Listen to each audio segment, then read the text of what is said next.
రీసెంట్‌గా విశాఖపట్నంలో ఒక టెంపుల్ దగ్గర గోడ కూలిపోయి 8 మంది చనిపోయారు. సో, చనిపోవటం ఇస్ ఎ సాడ్ థింగ్ అనేది చాలా, చాలా, చాలా, చాలా చిన్న పదం అక్కడ జరిగిన ఘోరానికి. సో, ఒకసారి ఎయిర్‌పోర్ట్‌లో ఒక పిల్లర్ కూలిపోయింది. లేకపోతే ఒక సెక్షన్ మొత్తం కూలిపోయింది. ఇది చాలా రీసెంట్‌గా 2 రోజుల క్రితం ఈ ఈదురుగాలులకు రీసెంట్‌గా 2 నెలల, 3 నెలల క్రితం నిర్మించిన చర్లపల్లి రైల్వే స్టేషన్‌లో మొత్తం డిజైన్స్ కదిలిపోయి అది మొత్తం ఊడిపోయింది. జనానికి ఏం కాలేదు which is a good thing. So నా పాయింట్ ఏంటంటే ఫస్ట్ థింగ్ సిబిఎన్ సీఎంకి ఒక జెడ్ ప్లస్ సెక్యూరిటీ ఉంటుంది.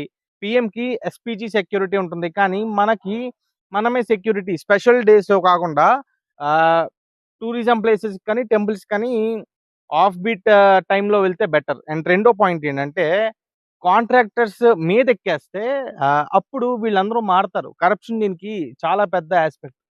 పాలిటీషియన్స్ ని నమ్ముకోవడం కష్టం.